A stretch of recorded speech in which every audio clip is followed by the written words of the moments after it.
시청자 여러분, JTBC 뉴스룸을 시작하겠습니다. 한국갤럽 여론조사에서 윤석열 대통령의 지지율이 역대 최저치를 기록했습니다. 40대 응답자의 지지율이 6%까지 떨어졌고 김건희 여사 문제가 부정평가 이후에 1순위로 처음 등장했습니다. 이런 가운데 대통령실은 오늘 다시 김 여사를 적극 엄호하고 나섰습니다. 도이치모터스 주가 조작 사건과 관련해 23억 원의 투자 수익을 올렸다는 주장은 전혀 사실이 아니라고 반박하고 나선 건데, 그럼 수익이 얼마냐는 질문엔 답하지 않았고 호도하는 언론 보도에 엄정 대응하겠다고만 했습니다. 하나하나 짚어보겠습니다. 먼저 대통령실 입장부터 김태영 기자가 보도합니다. 대통령실은 김건희 여사가 도이치모터스에 투자해 23억 원 가까이 수익을 냈다는 의혹은 사실이 아니라고 반박했습니다. 대통령실 관계자는 23억 원은 2022년 문재인 정부 때 검찰 수사팀이 한국거래소 심리 분석 결과를 바탕으로 1심 재판부에 낸 의견서에 나오는 금액에 불과하다고 설명했습니다. 그러면서 1심과 2심 재판부는 이 수익과 관련해선 산정이 불가하다, 시세 조종 행위와 인과관계가 없다고 판단했다고 덧붙였습니다. 대통령실은 그동안 김 여사의 주가 조작 의혹과 관련 수사 중인 사안이란 이유로 언급을 자제해왔습니다. 검찰이 지난주 김 여사에 대해 무혐의 결정을 내렸을 때도 침묵을 지켰지만 의혹 제기가 계속되자 적극 반박하기로 한 것으로 보입니다. 과거 김 여사가 운영했던 코바나 컨텐츠를 후원한 히림 종합건축사 사무소에 대해서도 김 여사는 현재 히림에 아는 사람이 없다며 유착 의혹을 적극 해명했습니다. 대통령실 관계자는 히림 건축이 대통령 순방에 3차례 동행한 데 대해 해외 순방 기업은 기본적으로 대한상공회의소 등 경제단체들이 선정한다며 김 여사가 관여할 수 있는 구조가 아니고 관여한 바도 없다고 말했습니다. 또 히림 건축의 주가가 공천 개입 의혹의 핵심 인물인 명태균 씨가 한 여론조사와 관련이 있다는 의혹에 대해서도 두 가지 사이에 상관관계가 있느냐 반문하며 기간이 일치하니 의혹이란 식의 이야기일 뿐이라고 일축했습니다. 대통령실은 김 여사에 대한 각종 의혹 보도에 강력하게 유감을 표명한다며 정확한 사실관계 없이 무책임한 보도에 대해선 엄정하게 대응하겠다고 밝혔습니다. JTBC 김태영입니다. 하지만 대통령실의 이런 입장은 법원의 판단과는 차이가 있습니다. 법원은 주식 거래로 인한 수익이 없었다고 부정한 게 아니라 그중 주가 조작으로 부당하게 얻은 수익이 얼마인지를 정확하게 가려내는 게 불가능하다고 한 겁니다. 특히 법원은 오히려 시세 조종의 이익이 계좌의 명의자들에게 돌아갔다고 판단했습니다. 계속해서 박병현 기자입니다. 한국거래소는 2009년 4월부터 2011년 12월까지 김건희 여사와 어머니 최은순 씨가 도이치모터스 한 종목으로 23억 원의 수익을 본 것으로 계산했습니다. JTBC가 확보한 결과서를 보면 보유 주식과 평균 매도, 매수 단가를 분석해 세밀하게 수익을 측정했습니다. 김 여사는 평균 3,313원에 156만 주를 장내에서 사고 증자 때 얻은 주식을 합쳐 주당 3,913원에 165만 주를 장내에서 팔았습니다.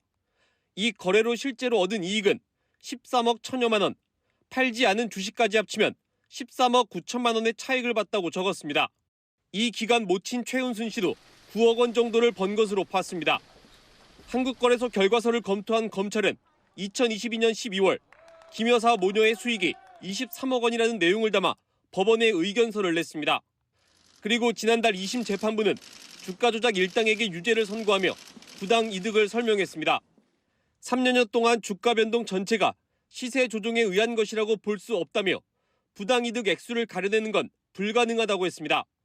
다른 외부 요인도 영향을 줄 수 있다는 것일 뿐 부당 이득이 없다는 게 아닙니다.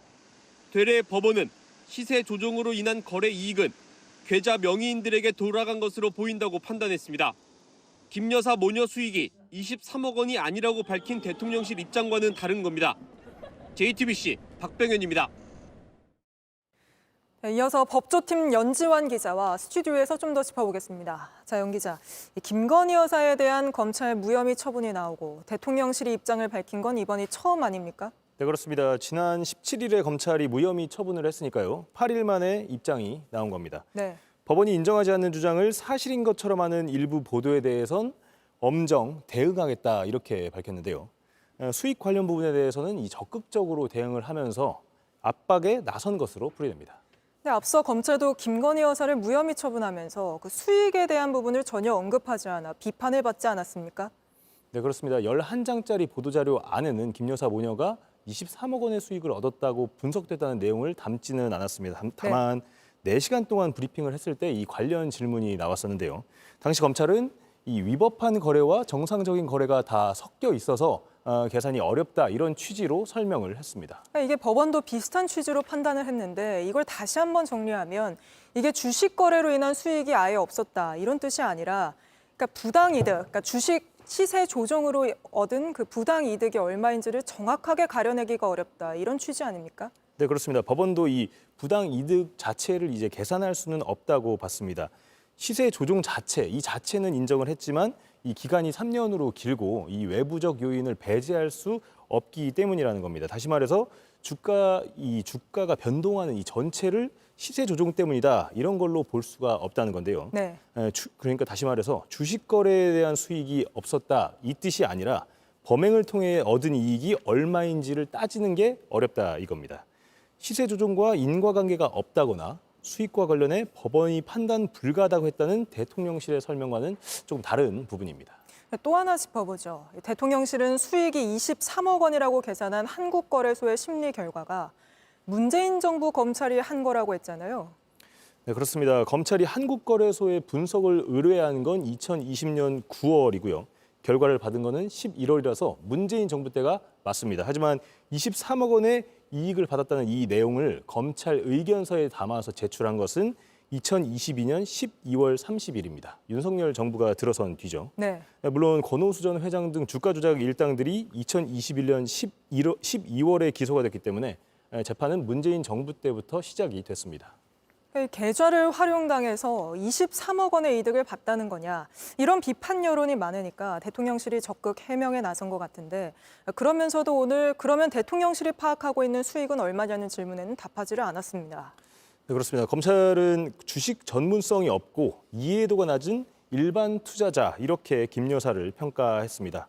하지만 23억 원의 수익을 얻은 걸로 한국거래소에서 분석이 됐습니다. 네. 방조범들 사이에서도 지금 나오는 이 금액이 방조범들이 주식 거래 규모인데요. 방조범들 사이에서도 이 자신들과 같은 이 정도 금액도 기소하는데 김 여사를 제대로 조사 안 하는 것은 말이 되지 않는다 이런 반응이 나왔고요. 김 여사에 비하면 우리는 소액이다 이런 거군요. 네, 그런 취지로 읽혔습니다. 네, 특히 JTBC가 보도한 BP 패밀리나 김건희 여사만 빠지는 걸 우려한 2차 주포 김모 씨의 편지 그리고 김 여사가 있는 자리에서 권오수 전 도이치모터스 회장이 수익의 30에서 40%를 약속했다는 진술 등 이 핵심 의혹에 대해서는 아무런 설명을 하지 않았습니다. 알겠습니다. 오늘은 여기까지 짚어보겠습니다. 연지환 기자였습니다. 이런 가운데 여권은 특별감찰관을 두고 연일 충돌하고 있습니다. 한동훈 대표는 대구를 찾아 윤석열 대통령의 PK 지지율은 27%지만 부산 금정구청장 보궐선거는 61%로 이겼다며 민심을 강조했고 이에 맞서는 추경호 원내대표는 다시 한번 특별관찰관은 원내 소관임을 분명히 했습니다. 유한울 기자입니다. 한동훈 국민의힘 대표는 정권 재창출을 강조하면서 변화와 쇄신을 말했습니다. 민주당에 이기는 것 말고는 다른 생각이 없다고도 덧붙였습니다. 김건희 여사 관련한 국민과 지지자들의 우려와 걱정을 제가 어떻게든 해소하려는 것도 그런 이유입니다.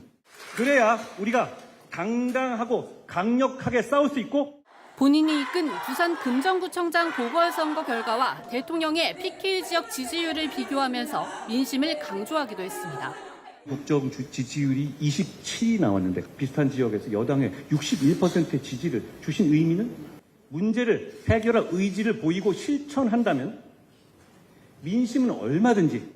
한 대표는 또 본인을 대주주가 선택한 CEO에 비유하며 자해적 이간질로 알량한 이득을 보려는 소수의 사람이 있다고 직격했습니다. 전통적인 지지 기반인 대구 당원들 앞에서 당대표로서 특별감찰관 문제를 다룰 명분이 있다는 점을 강조한 발언들로 풀이됩니다. 오늘 대구 방문도 당내 의견 수렴을 염두에 두고 새 확장에 나선 거란 분석이 나왔습니다. 실제 한 대표 측 핵심 관계자는 원내뿐만 아니라 원외와 평당원들이 어떻게 생각하는지 듣고 토론해야 한다고 JTBC에 말했습니다. 하지만 추경호 원내대표는 이 문제는 원내 소관임을 다시 한번 분명히 했습니다. 원내대표로서의 저희 역할 등에 관해서는 그저께 제가 분명히 말씀드렸습니다. 당내에선 특별감찰관에 대해 논의할 의원총회를 앞두고 친윤 대 친한의 세대결로 번지는 양상을 우려하는 목소리가 나옵니다. 이 때문에 의총에 앞서 한 대표와 추 원내대표가 먼저 논의할 거란 전망도 있습니다. JTBC 유한울입니다. 김건희 여사 공천 개입 의혹의 핵심 인물인 명태균 씨와 김영선 전 의원과 관련된 사건을 수사 중인 검찰이 늦장 수사 논란에 휩싸였습니다. 선관위가 수사를 의뢰한 게 지난해 12월인데 검사가 없는 수사과에 사건을 맡겼다가 지난달에야 뒤늦게 형사과로 보낸 겁니다. 그 탓에 핵심 제보자 강혜경 씨가 이미 5개월 전에 제출한 녹취조차 아직까지 분석되지 않은 거 아니냐는 지적이 나옵니다. 배승주 기자입니다. 선거관리위원회가 김영선 전 의원 세비 9천여만 원이 명태균 씨에게 건너간 정황을 포착하고 창원지검에 수사 의뢰한 건 지난해 12월입니다. 김 전 의원과 명 씨, 회계 담당자 강혜경 씨 등이 수사 선상에 올랐습니다. 당시 창원지검은 사건을 수사과에 배당했습니다. 창원지검 수사과는 사무국 산하입니다. 소속 검사 없이 수사관으로만 구성됐습니다.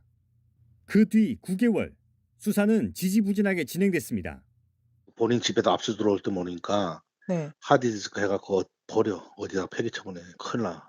명태균하고 김영선이가 자료 다 없애랬어요, 저한테. 제 휴대폰도 바꾸라. 하드도 바꾸고 뭐도 바꾸고 다 바꿔야 된다. 이러는 사이 핵심 증거들이 어떻게 얼마나 사라졌는지는 알 수 없습니다. 지난달 김건희 여사 공천 개입 의혹이 제기되자 창원지검은 형사 4부로 사건을 재배당했습니다. 하지만 아직 강 씨가 제출한 통화 녹취 분석도 제대로 안 된 걸로 알려졌습니다. 오늘 어떤 조사? 엄청 제일 기본적인 거. 어떤 그냥 녹음 파일 관련해서 아직 녹음 파일도 안 됐어요. 검찰 관계자는 애초 초동 수사가 폭넓게 필요했기 때문에 수사관 인력이 많은 수사과에 배당했던 것이라고 설명했습니다. JTBC 배승주입니다.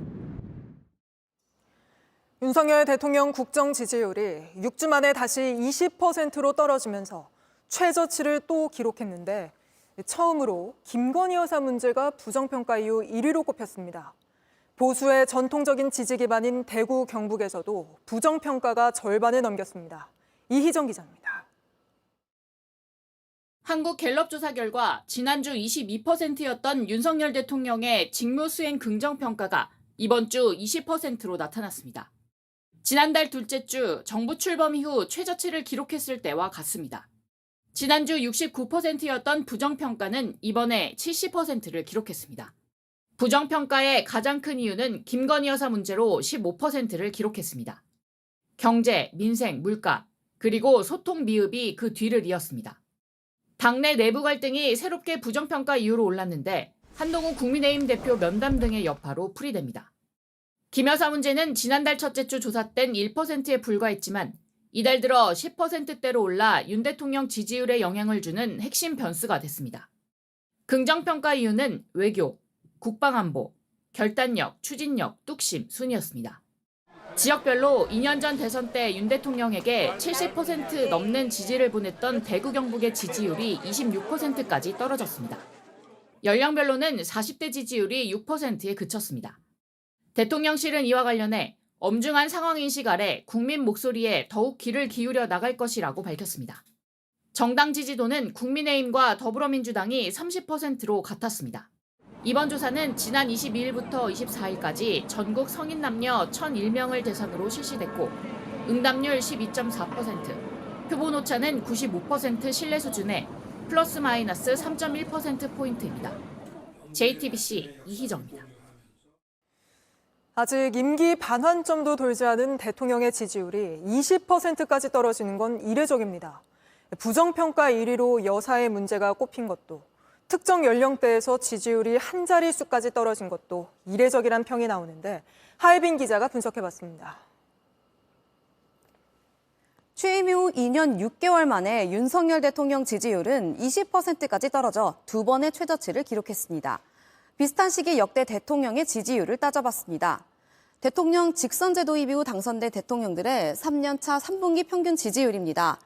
노태우, 노무현 전 대통령이 28%로 가장 낮았고 김대중 전 대통령이 54%로 가장 높습니다. 박근혜 전 대통령 40%, 문재인 전 대통령 44%로 모두 윤 대통령의 지지율보다는 높았습니다. 총선 이후 지난 6개월간 윤 대통령 지지율의 고점과 저점에서 각각 어떤 일이 있었을까요? 지난 7월 세 번째 주 29%를 기록했는데 이즘 우리 정부는 체코 원전 사업의 우선 협상 대상자로 선정됐습니다. 일주일 뒤 1%포인트 변화하기는 했지만 파리올림픽 등의 영향으로 여전히 28%를 기록했습니다. 실제로 이 두 여론조사에서 윤 대통령에 대해 긍정평가한 이유가 외교라는 응답이 가장 많았습니다. 첫 번째 최저점은 지난달 둘째 주였는데요. 김건희 여사의 마포대교 도보 순찰 동행이 논란이 되던 시기였습니다. 당시 부정평가 이후 1위로는 의대 정원 확대가 꼽혔지만 이후 명태균 씨의 폭로가 나와 파문이 일었습니다. 이에 따라 지지율도 소폭으로 등락을 반복하다 이번 주에 또다시 최저점을 찍었고 김 여사 문제가 처음으로 부정평가 이후 1순위로 올라섰습니다. 역대 대통령 지지율이 지금처럼 20%대로 내려앉았을 땐 민심에 큰 영향을 미칠 만한 결정적인 사건이 있었습니다. 이명박 전 대통령의 경우 취임 첫 해인 2008년 6월 지지율이 21%로 급락한 적이 있는데 미국산 소고기 수입으로 인한 광우병 파동으로 촛불 집회가 한창이었습니다. 박근혜 전 대통령 역시 국정농단 의혹이 불거지면서 2016년 10월 첫 주에 20%대에 진입했고 3주 만에 17%까지 떨어졌습니다. 윤 대통령은 이제 곧 임기 반환점을 돌게 되는데 지지율이 뒷받침되지 않으면 임기 후반부에 국정 동력을 유지하기 어려울 수 있다는 지적이 나옵니다. JTBC 하이빈입니다.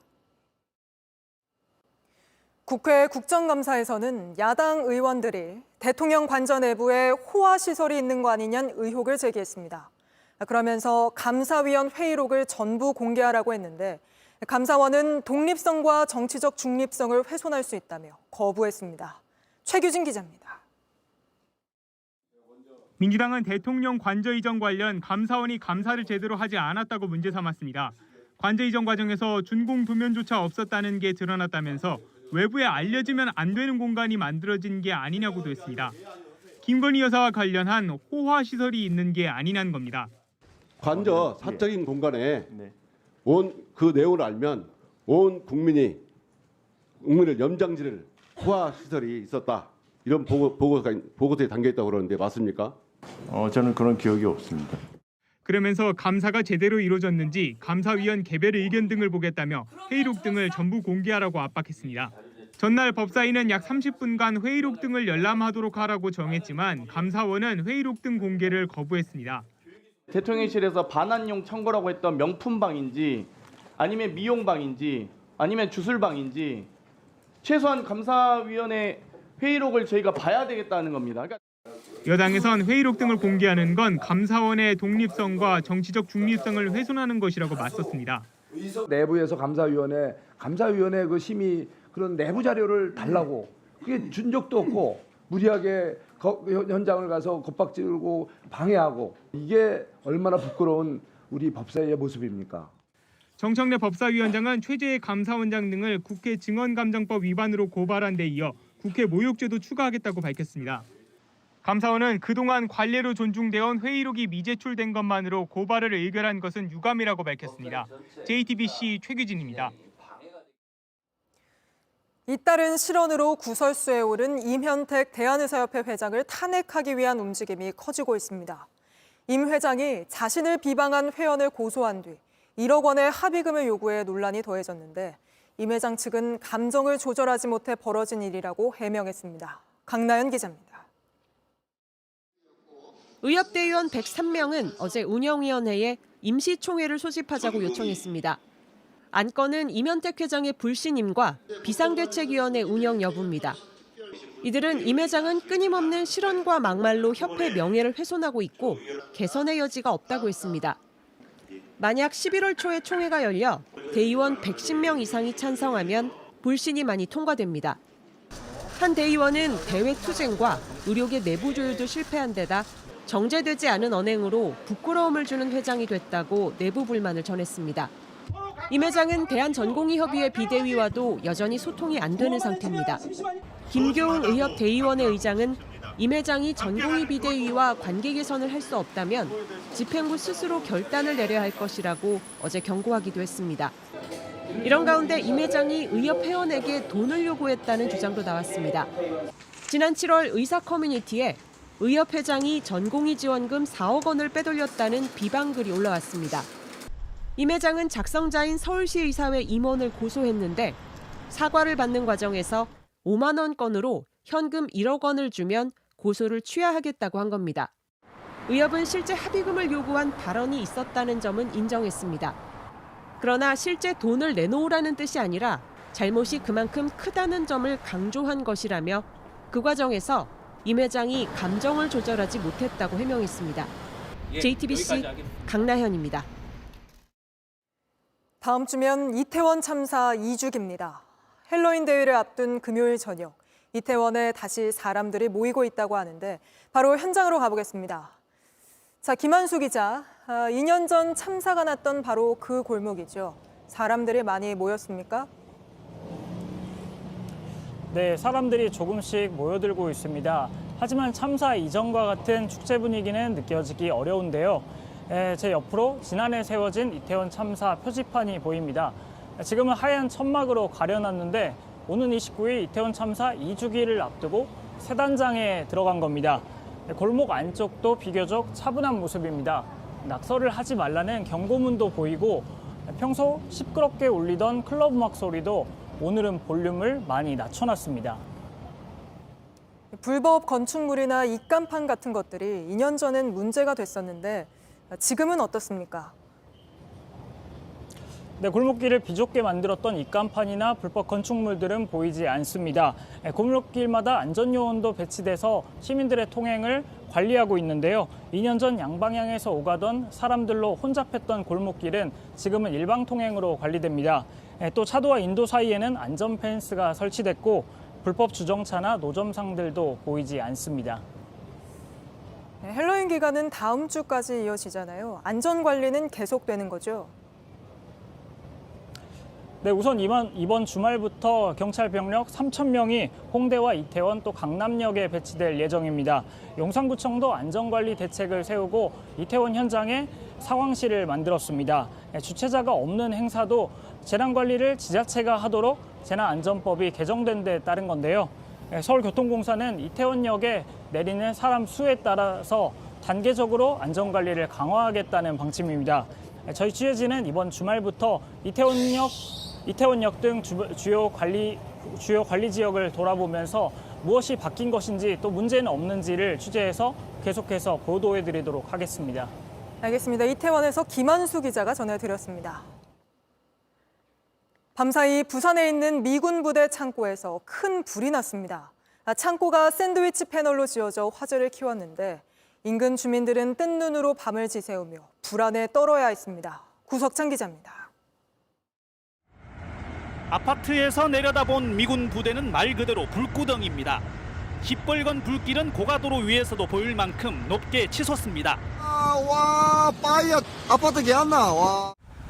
내케한 연기와 분진이 인근으로 번지고 주민들은 밤잠 못 들고 나와 상황을 살핍니다. 좀 터진다. 근데 바람이 많이 불어서.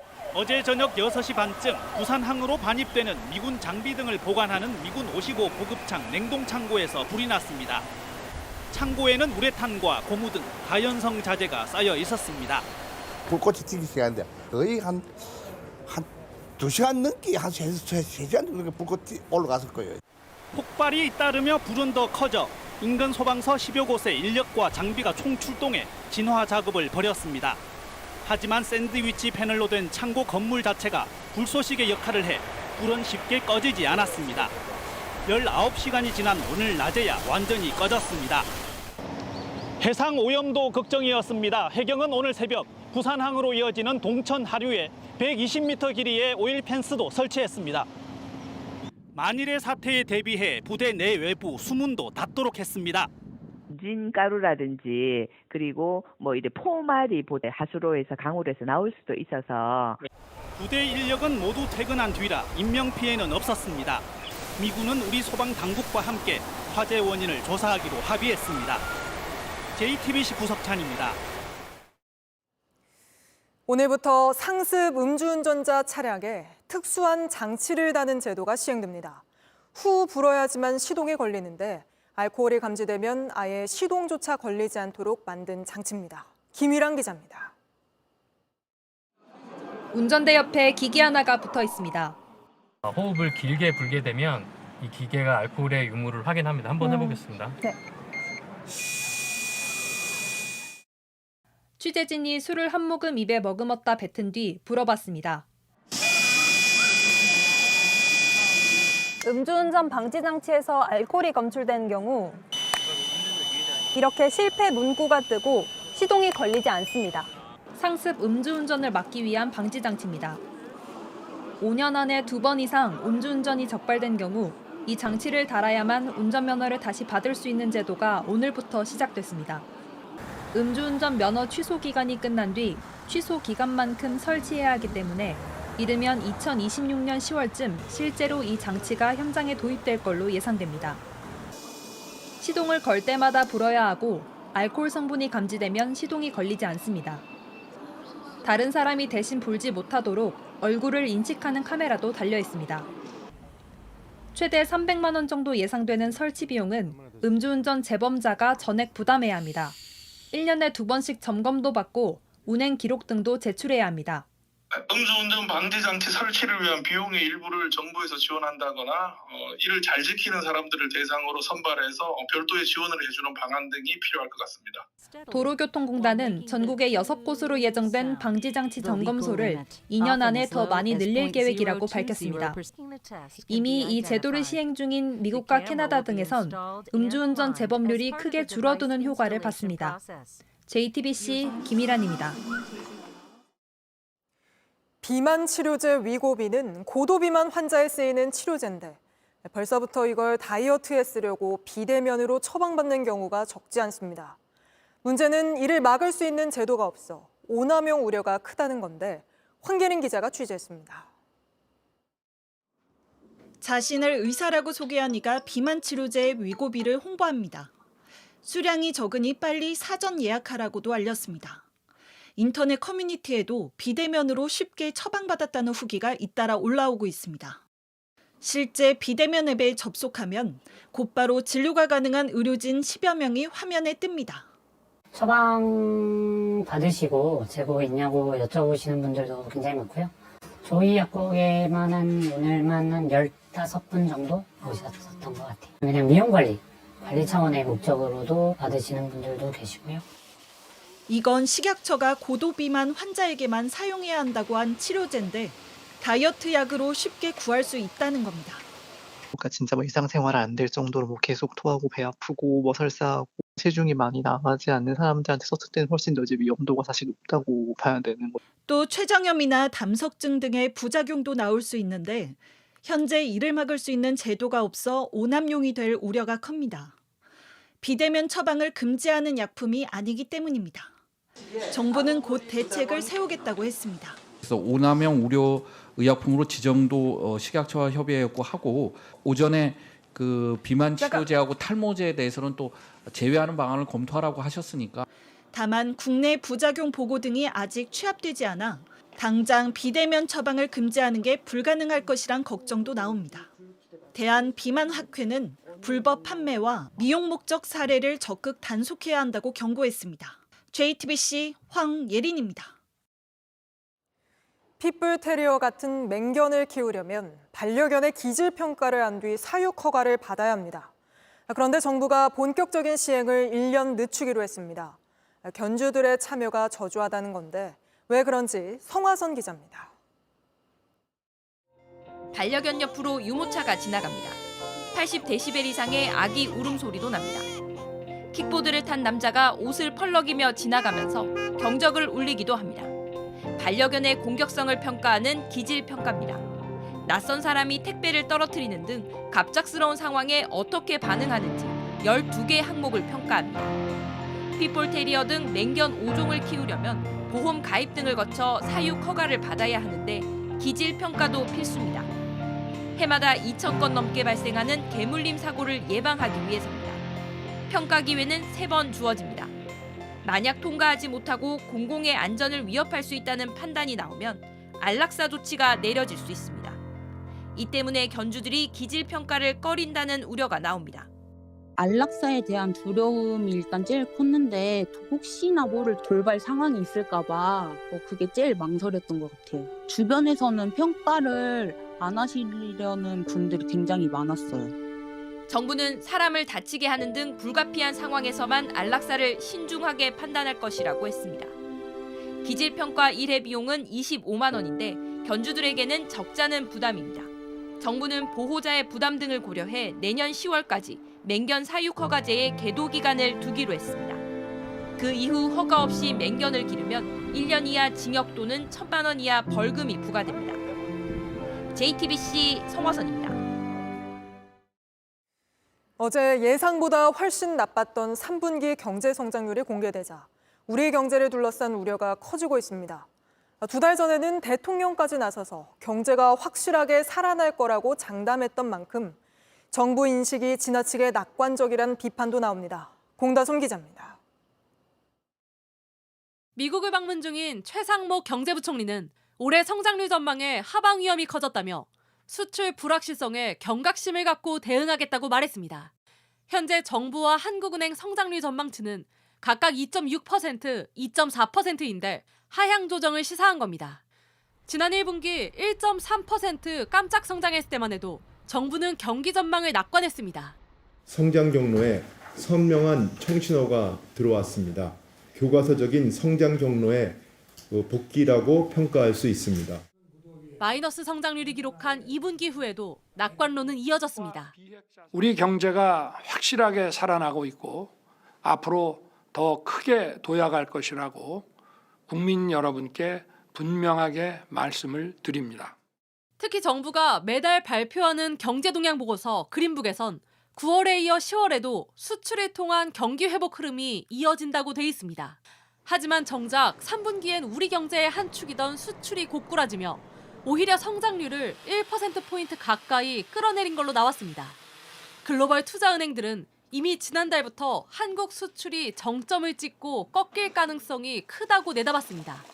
우리나라에서 미국이나 중국으로 가는 수출이 한 40%는 넘는데 성장률이 미국이나 중국이나 많이 떨어져요. 나빠질 요인이 훨씬 많은 것 같아요. 지나친 낙관론에 대한 비판이 커지자 대통령실 관계자는 수출액 기준으로는 1년 전보다 10.6% 증가했다며 올해 수출액은 역대 최대치를 기록할 거라고 설명했습니다.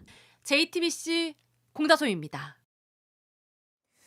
오늘부터 대구 팔공산의 단풍축제가 시작됐습니다. 그런데 이렇게 온 산나무가 푸른빛입니다. 올해 유난히 길었던 더위 탓에 단풍이 들지 않은 건데 다른 가을 축제들도 죄다 비상에 걸렸습니다. 윤두열 기자입니다. 산 입구에는 단풍축제 시작을 알리는 현수막이 걸렸습니다. 케이블카를 타고 올라가 봤습니다. 올라가는 내내 푸른 나무만 보입니다. 예년 이맘때에는 곳곳이 울긋불긋했는데 올해는 아직 늦여름 풍경입니다. 지금쯤은 아마 있을 것 같다고 기대를 하고 왔는데 없네요, 단풍이. 단풍이 없는 단풍축제에는 사람도 찾아보기 어렵습니다. 단풍이 곱게 들고 손님도 많이 오시고 그래 우리 좀 상가 장사가 되는데 올해는 늦게까지 더워가지고. 올여름 기온은 지난 10년 평균보다 1.3도 높았고 9월에도 더위가 이어졌습니다. 그래서 산림청도 단풍 절정 시기를 예년보다 닷새 정도 늦은 이번 주말로 내다봤습니다. 그런데 10월 초에도 더위가 안 물러나며 그 예상마저 완전히 빗나갔습니다. 네, 10월 19일, 20일 이럴 때 할 때도 있었습니다. 그때도 단풍이 좋았죠. 네, 이런 일은 처음입니다. 23년 동안에. 다른 가을 축제도 사정은 비슷합니다. 빨리 좀 자라라 억새야. 준비 억새가 겁나게 잘 피게 해주세요. 비나이다. 억새 축제 날짜는 다가오는데 꽃이 안 피자 속이 탄 축제 담당 공무원이 올렸던 영상입니다. 그나마 축제 시작 전 억새가 펴서 광주는 행사를 치렀는데 전남 신안군은 9월 말 예고했던 퍼플섬 아스타 꽃축제를 취소하기도 했습니다. 섬 전체를 뒤덮어야 할 보라색 꽃들이 아예 안 폈기 때문입니다. 예측할 수 없는 이상기후 때문에 앞으로 계절과 관련한 축제들을 이어갈 수 있을지 고민이 깊어졌습니다. JTBC 윤두열입니다. 최근 미국에서 맥도날드 햄버거를 먹은 사람들이 집단 식중독 증세를 보이다 급기야 한 명이 사망했는데 햄버거에 들어간 생양파가 원인일 가능성이 크다고 합니다. 그럼 우리나라의 맥도날드는 괜찮은 거냐는 우려가 커지자 식약처가 오늘 입장을 냈습니다. 어떤 내용인지 이희령 기자입니다. 최근 맥도날드 햄버거를 먹은 사람을 사망까지 이르게 한 대장균 식중독 사태. 잠재적 원인으로 양파가 지목됐습니다. 맥도날드는 캘리포니아주 식품업체 테일러 팜스로부터 생양파를 공급받았는데 문제가 된 햄버거에서 검출된 대장균이 이 업체 양파와 연관이 있다고 조사된 겁니다. 버거킹 역시 전체 매장의 5% 정도가 이 회사로부터 양파를 공급받아 왔습니다. 버거킹은 아직 어떤 질병도 발생하지 않았다면서도 일부 매장 메뉴에서 양파를 뺐고 다른 업체에서 양파를 다시 들여왔다고 설명했습니다. KFC와 피자헛, 타코벨 등 유명 체인점의 일부 매장들도 음식에 생양파를 사용하지 않기 시작했습니다. 발병의 원인이 된 5157 대장균은 주로 소의 장 표면에 번식하고 분뇨를 통해 밖으로 배출됩니다. That manure can get into irrigation ponds. It can get put onto land. And the thing with E. coli 157 is very persistent, so it can very easily live out in an onion field. 지금까지 미국에선 이번 사태로 최소 49명이 식중독 증세를 보였고 이 중 1명이 숨졌습니다. 국내에서도 걱정하는 소비자들이 늘자 한국 맥도날드는 100% 국내산 생양파를 사용하고 있다고 했습니다. 오늘 식약처도 문제가 된 미국 업체의 생양파는 최근 2년 동안 국내로 수입되지 않았다고 밝혔습니다. JTBC 이희령입니다. 초박빙 접전을 이어가고 있는 미국 대선 소식입니다. 최근 들어 트럼프가 해리스를 역전하고 있다는 지표가 속속 등장하고 있는데 이를 만회할 걸로 기대를 모았던 CNN 타운홀 미팅에서 해리스가 횡설수설하며 도리어 점수를 깎아먹었다는 평가가 나왔습니다. 심수미 기자입니다. 지난달 트럼프와의 토론에서는 후한 평가를 받았던 해리스. 하지만 혼자 나선 CNN 타운홀 인터뷰에서는 혹평을 받았습니다. 논점을 이탈하며 지나치게 자주 웃었고 Is there something you can point to in your life, political life or in your life in the last 4 years that you think is a mistake that you have learned from? I mean, I've made many mistakes, and they range from, you know, if you've ever parented a child, you know you make lots of mistakes too. 불법 이민자 대책 관련 트럼프의 장벽 계획을 어처구니 없는 정책이라고 비난했다가 말을 바꾸기도 했습니다. You're doing this compromise bill. It does call for $650 million that was earmarked under Trump to actually still go to build the wall. I'm not afraid of good ideas where they occur. So you don't think it's stupid anymore? I think what he did and how he did it did not make much sense. 오바마 전 대통령의 선거 참모 등 범여권 인사들도 아쉬움을 드러냈습니다. When she doesn't want to answer a question, her habit is to kind of go to word salad city. 지난달 대부분의 전국 지지율 조사에서 오차범위 이내에서 트럼프보다 앞섰던 해리스는 대선을 불과 10여일 남긴 최근 속속 역전당하고 있다는 지표가 나오고 있습니다. 위기감을 드러내듯 해리스는 오늘은 오바마 전 대통령, 내일은 팝스타 비욘세와 공동 유세에 나섭니다. 트럼프도 경합주 애리조나를 찾아 바이든 행정부의 이민 정책을 비난하며 지지층을 집결시켰습니다. We're like a garbage can for the world. That's what's happened. 트럼프 지지를 공개 표명한 일론 머스크는 법무부의 경고에도 등록 유권자 2명에게 각각 $100만 상금을 지급했습니다. JTBC 심소희입니다. 지난 4분기 내내 실적이 좋지 않았던 테슬라가 11년 만에 가장 큰 폭으로 오르며 반등했습니다. 최고 경영자 일론 머스크의 자산도 하루 만에 46조 원가량 늘며 부동의 억만장자 1위를 유지하게 됐습니다. 백민경 기자입니다. 현지 시간 24일 뉴욕 주식시장에서 테슬라 주식이 21.92% 급등했습니다. 전날 장마감 후 공개한 실적이 좋았기 때문입니다. You had some surprises coming out with Tesla today, which was really pretty interesting. 테슬라는 3분기 매출이 지난해 같은 기간 대비 8% 증가했다고 밝혔습니다. 신모델인 사이버트럭이 처음으로 분기별 순이익을 기록했다며 내년 전기차 판매량도 30%까지 성장할 걸로 본다는 장밋빛 전망도 함께 내놨습니다. 그동안 4분기 연속 실망스러운 실적으로 지지부진하던 테슬라 주가는 11년 만에 가장 큰 폭으로 올랐습니다. 세계 최고 부자인 일론 머스크 테슬라 최고 경영자의 자산도 수직 상승했습니다. 자산의 4분의 3이 테슬라 주식과 옵션인 덕분에 하루 만에 335억 달러, 우리 돈으로 46조가량이 늘어난 겁니다. 미국 대선에서 도널드 트럼프 공화당 후보를 지지하고 있는 머스크는 정부 효율성부 수장 자리를 약속받았습니다. 머스크는 트럼프 정부에서 일하게 된다면 자율주행차 연방 승인 절차를 추진하겠다며 테슬라가 가장 가치 있는 회사가 될 거라고 자신했습니다. JTBC 백민경입니다. 국민 어머니로 활동한 배우 김수미 씨가 오늘 75세를 일기로 세상을 떠났습니다. 많은 사람들이 오랜 세월 우리 곁에서 따뜻한 웃음과 감동을 줬던 김수미 씨의 모습을 벌써부터 그리워하고 있는데 정인아 기자가 전합니다. 김수미 씨는 1970년 방송국 공채 탤런트로 연예계에 데뷔했습니다. 수사반장 등 유명 드라마에서 조연으로 출연하다 1980년부터 22년 방영된 국민 드라마 전원일기로 전성기를 맞았습니다. 이후에도 여러 영화와 예능 프로그램에서 친근함과 따뜻한 이미지로 사랑받았습니다. 직설적이면서도 정감 넘치는 말투로 많은 사람에게 유쾌한 감동을 줬습니다. 순서를 지켜야지. 건강이 아니에요. 반찬이랑 싸웠거든 나는. 2019년 며느리로 들인 배우 서유림 씨에게 건넨 조언도 화제가 됐습니다. 애 아빠 남편하고 늙을 때까지 살려면 고쳐지지 않는 거는 포기해. 포기할 건 포기하고 기본만 되면 살고 아니면 끝내. 빈소에선 많은 배우들이 찾아와 고인과 인연을 추억하며 슬픔을 같이 했습니다. 최근까지 연극과 사업 등 활발하게 활동했던 만큼 안타까움을 더했습니다. 모르겠어요. 아직도 좀 믿기지가 않아가지고 그래서 너무 죄송하고 저는 진짜 저 어머니 같이 해주셔가지고 앞으로도 더 생각 많이 하고 선생님 말씀해 주신 게 되게 많았거든요. 유족들은 김 씨가 평소와 다름없이 잠이 들었다 세상을 떠났다고 밝혔습니다. 경찰 조사 결과 500이 넘는 당뇨 수치가 고혈당 쇼크를 일으킨 걸로 확인됐습니다.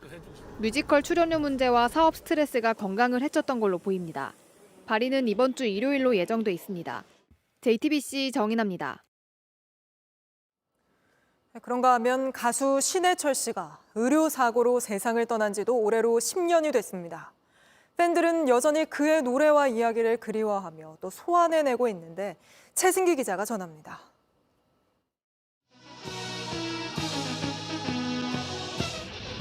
경쾌한 신디사이저 음으로 시작부터 신나게 내달립니다.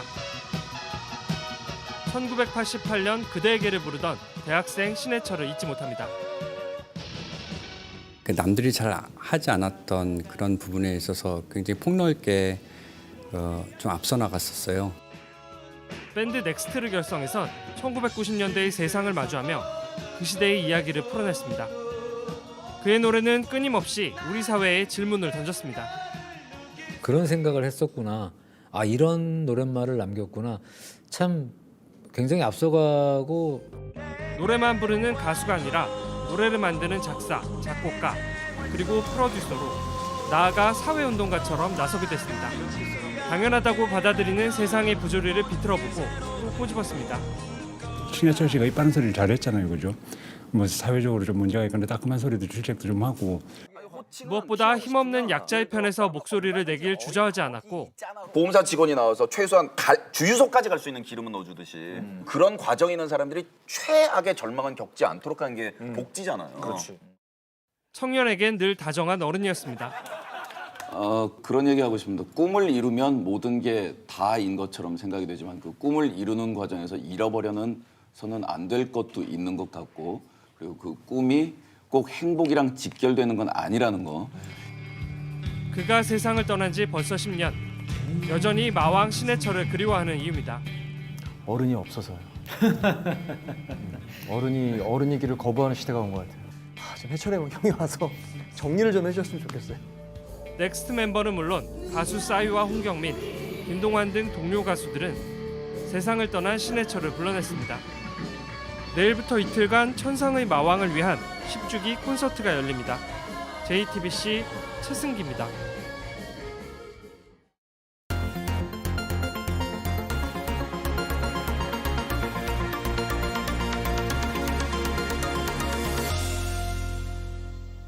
이틀 전 강풍에 쓰러진 나무에 설악산 등산객 1명이 숨지고 2명이 다치는 사고가 있었습니다. 이렇게 산속에선 순식간에 돌발 사고가 일어나 119 산악구조대는 등산객들이 몰리는 단풍철만 되면 초긴장 상태인데 밀착 카메라 정희은 기자가 대원들과 함께 그 구조 현장을 취재해봤습니다. 오전 7시 반 설악산 백담 탐방 지원센터 앞입니다. 큰 가방을 메고 등산에 나선 이들은 환동의 특수대응단 119 산악구조대. 소청대피소에서 발목을 접질러 걷기 어렵다는 등산객 신고를 받고 출동한 겁니다. 대원들 퇴근 2시간 전 접수된 신고. 하지만 이런 경우가 익숙한 듯 빠른 속도로 산을 오릅니다. 배고프다. 이들이 산에 있는 동안 먹는 건 초코바 같은 행동식뿐입니다. 그마저도 멈춰서서 먹을 시간이 없어 동선 회의하는 동안 끼니를 때웁니다. 그 와중에 또 울리는 전화. 지금 중청이 하나가 또 있어요. 지금 다른 게 생기고 다른 게 생기고 다른 게 생기고. 쉴 새 없이 들어오는 신고에 구조 현장이 실시간으로 바뀝니다. 대원들은 더욱 속도를 내야 하는 상황. 저희가 5km 정도를 더 가야 소청이거든요. 그냥 따라가시는 것보다 그냥 내려가시는 게 더 나으시고. 신속한 구조에 방해가 되지 않기 위해 취재진은 여기까지만 따라가기로 합니다. 끝까지 가서 저희가 촬영을 하고 싶었는데 일단 지금 촬영하고 취재보다 요 구조자한테 빨리 도달하는 게 우선이고. 5시간가량 뒤 구조대원 몸에 달아놓은 카메라에 담긴 구조 현장 상황. 신고자는 구조대를 보고서야 비로소 안심합니다. 너무 다행이다. 대원들은 응급처치 후 출동한 헬기에 태웁니다. 그 사이 취재진은 다른 구조팀을 만났습니다. 중청대피소에서 저체온증과 어깨 통증을 호소하던 등산객을 부축해 함께 하산하는 길이었습니다. 평생 눈에 있지 않을게요. 잘 들어가세요. 이렇게 정해진 탐방로로 가는 등산객도 다치는데 길이 아닌 곳으로 가면 더욱 위험합니다. 사람들의 발길이 많이 닿은 듯한 이 길은 사실은 비법정 탐방로입니다. 이렇게 들어가지 말라는 나무 데크가 설치돼 있고요. 제 오른편으로는 정규 탐방로를 이용해달라는 이 안내문까지 붙어 있습니다. 비법정 탐방로에서 사고가 나면 출동하는 대원들도 위험에 빠질 수 있습니다. 어느 구간부터는 이제 본부 상황실에서도 이렇게 전화도 안 되고 무전기도 안 되다 보니까 교신에 에러가 있었습니다. 춥고 긴 구조 끝에 먹는 첫 식사. 저녁 6시입니다. 식사 때도 무전기를 떼놓지 않습니다. 언제 또 출동 명령이 떨어질지 몰라 10분 만에 식사를 마칩니다. 식사를 마치자 또 다른 신고가 들어왔습니다. 구조 출동입니다. 이번엔 구조 현장까지 차량으로 진입할 수 있었습니다. 신고자와 통화하는 대원. 신고자는 일행 모두 차에 태워달라고 요청했습니다. 지금 신고자분 한 명만이요. 상태 괜찮으시대요, 신고자분? 아픈 사람이 많다고 더 탈 수 있냐고. 저희는 신고자 한 분만 태워드려요. 왜냐면은 이게 네. 남용이 되면은 정도 그러니까 택시 기사가 네. 되는 거거든요. 긴급 상황이 아닌데도 신고를 하는 얌체 등산객도 있다고 합니다.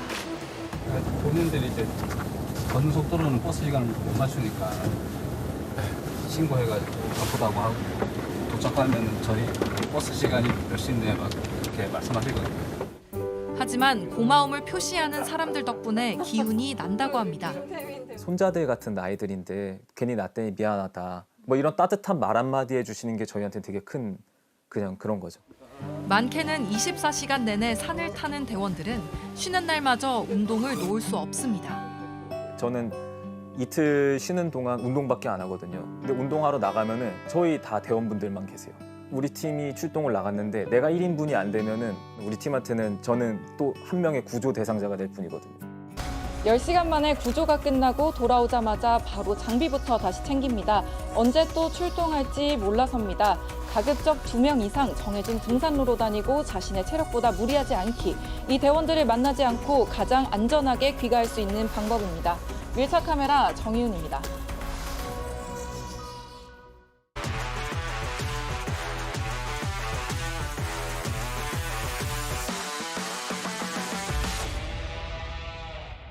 스포츠였습니다. 한국 시리즈는 우리나라뿐만 아니라 일본에서도 관심 집중입니다. 다음 달 야구 대표팀의 프리미어 12대회를 앞두고 일본 감독이 경기장을 찾았는데요. 오늘은 3차전에서 포수 싸움이 승부처로 떠오른 가운데 삼성이 먼저 점수를 뽑아냈습니다. 홍지용 기자입니다. 129m를 날아가는 솔로 홈런을 때려 프로 인생 21년 만에 한국 시리즈를 처음 밟은 삼성의 강민호. 그러나 꿈의 무대는 마음먹은 대로 풀리지 않았습니다. 1차전은 임창민의 폭투 때 블로킹에 실패하면서 경기가 뒤집히고 말았습니다. 2차전에서는 1회 말 2루 주자를 향한 견제 송구가 뒤로 빠지면서 무사 2, 3루의 위기를 자초했고 5점을 내주는 결과로 이어졌습니다. 기아의 포수 김태군과 묘하게 대비됐습니다. 김태군은 1차전에서 삼성 김영웅이 보내기 번트를 시도하자 공을 재빨리 3루로 던져 위기를 끊어냈습니다. 이후 희생 번트를 성공해 역전의 발판을 만들어냈습니다. 안방을 지키며 굳은 일을 도맡는 포수의 중요성은 3차전에서도 달라지지 않았습니다. 홈런은 완전 뻥뻥 치면서 이겼으면 좋겠어요. 집에 온 만큼 확실히 밟아주고 가야 된다고 생각합니다. 김태군 선수도 오늘 홈런 쳤으면 좋겠어요. 2패 이후 반격이 필요한 삼성은 시구 행사에 투수 김시진과 포수 이만수를 내세우며 옛 추억의 힘을 불어넣었습니다. 오늘 경기는 일본 야구 대표팀의 이바타 감독도 관전해 눈길을 모았습니다. 김도영과 김영웅을 비롯해 한국 시리즈에 나선 11명이 다음 달 프리미어 12에 나설 수 있기 때문입니다. 3차전은 기아 라우어와 삼성 레이에스의 선발 투수 싸움으로 시작됐습니다. 삼성은 3회 말 이성규의 솔로 홈런으로 먼저 앞서갔습니다. JTBC 홍지웅입니다.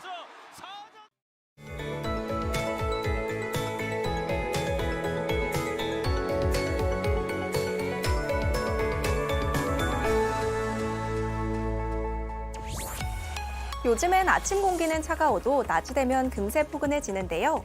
내일은 기온이 더 올라서 서울의 낮 기온이 24도가 예상되고요. 일요일부터는 기온이 차츰 내려가겠습니다. 내일까지는 외출하실 때 큰 일교차를 염두에 두셔야겠습니다. 주말 동안 중부지방은 별다른 비 예보가 없겠지만 내일 전남 해안과 제주를 시작으로 일요일에는 남부를 중심으로 비 소식이 있겠는데요. 대부분 5에서 30mm 정도 예상되고요. 제주도에는 최대 60mm가량 내리겠습니다. 남해안과 제주도는 바람이 종일 강하게 불겠고 대부분의 내륙 지역은 아침까지 안개가 짙게 끼겠습니다. 남부지방의 하늘은 내일 오후부터 흐려지겠습니다. 아침 기온은 서울 12도, 대구 13도로 오늘보다 적게는 2도, 많게는 6도 정도 높겠고요. 한낮에도 대부분 23도를 넘어서며 평년 기온을 6도가량 웃돌겠습니다. 다음 주 초에는 동해안에도 비 소식이 있겠습니다. 날씨였습니다. 뉴스룸 저희가 준비한 소식은 여기까지입니다. 시청해주신 여러분 고맙습니다.